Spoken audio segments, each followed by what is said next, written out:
Dream Local Digital is an online marketing agency. We work with small businesses and reseller partners like media companies to help them transform their businesses using online marketing.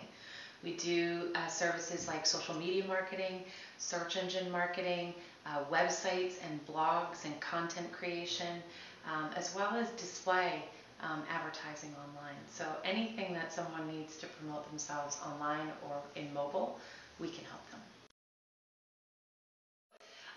When we started the company, because I was committed to being in Maine, you couldn't find a lot of people that had background in online marketing. So I had to put together a team of people from many different backgrounds. We have people from the legal field, from the hospitality field, from real estate, from the marine industry, banking. And so I needed something that would, other than me just saying our culture is cool, I needed something that would make them all bond together. So some symbol of what our key qualities at Dream Local are.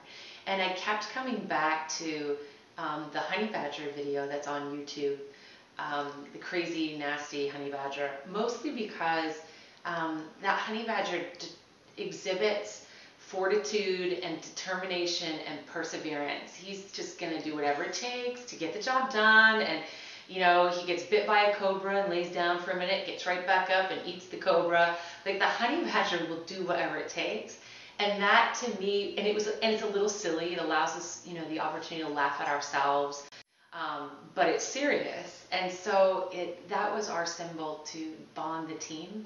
And we thread that part of our culture throughout everything we do, our meeting names, what we call each other, roles, training, all comes back to that sort of central core. And even when you get reviewed here, you have core honey badger traits that you exhibited or need to work on. So by sort of threading a common theme throughout the entire culture, it's really been a point of pride for our team to be a real honey badger. Earlier this fall, I had one of my team members and I went with our roofing client on jobs all day. And it was an amazing day to keep, you know, anything that you can do to keep the team inspired and motivated, or what I can do to keep the clients in front of their faces in whatever way I can, is what gets us most excited. And my title here is Client Success Officer. It's not CEO. I mean, I do use founder a lot of times because it helps people know that, like, this wasn't we made this company, but Client Success Officer is really at the root of everything we do. And when someone hires us, we want them to be happy and satisfied with the experience and get something out of the experience. And we hope that we're adding value every day. And so that's my title, and I make sure the team knows that that's what I do, is I help our clients be successful, and that's also what you do in your individual roles in the company. What sets us apart from our competition is, for every client that we have, no matter how small they are, and no matter what they bought from us, we do a strategic plan for them, which is we look at the best practices, we look at their marketing goals that they've outlined, and in many cases we have to help them understand what their goals should be. They don't know. And we create a plan for them that says, here's what will work for you online, focusing on what they bought. And then we may say, in the future, you'll want to consider this, this, or this, whether you do it yourself or work with us or otherwise. And then on an ongoing basis, we create really specific content for that client. Now, for us, we do track that content by industry or by marketing goal. So if I'm able to sell a lot of whitening for a dentist in Bakersfield, California, and I know my dentist in Sarasota, Florida has that as a marketing goal, we're going to learn from that and bring that best practice. That's probably another part that sets us apart, is we're high touch with the clients, and we're solution driven and specific for the clients. Like, we don't write vanilla content, which some of our peers do. But you layer into that the fact that we have national footprint, and it allows us to bring even more knowledge and research to each individual client in ways that we couldn't if we were just a shop in Rockland, Maine that served 20 or 30 clients here. I wouldn't have enough scale in any one industry or solving any one marketing problem to really help them do it at a cost-effective level. So a lot of the agencies we compete with charge more and have a smaller client base, whereas I can charge less because I can leverage a larger client base. And that's also how we create jobs here in Maine, by bringing the work back here to Maine.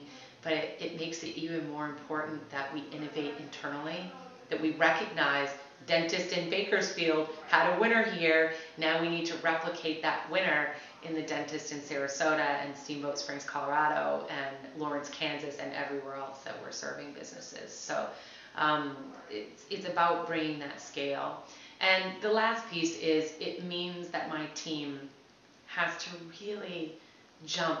They jump from project to project to project. And 1 minute they're working on a roofer, and the next minute they're working on a festival, and the next minute they're working on a hospital. And they really need to be motivated all the time, which is why I think the culture and our focus on the culture is so important to what we do, because I need them to be creative. It's hard to be creative all the time, especially if you're not an artist creating your own work. You're trying to tell someone else's story all day long, every day, and a lot of them. And so inspiration here is a big deal. You know, we have to be willing to do things differently ourselves all the time. So I recently just readjusted the roles of my leadership team, not because somebody wasn't doing their job, but because they each became stronger in their own areas of specialty. And I was able to say, hey, you know what?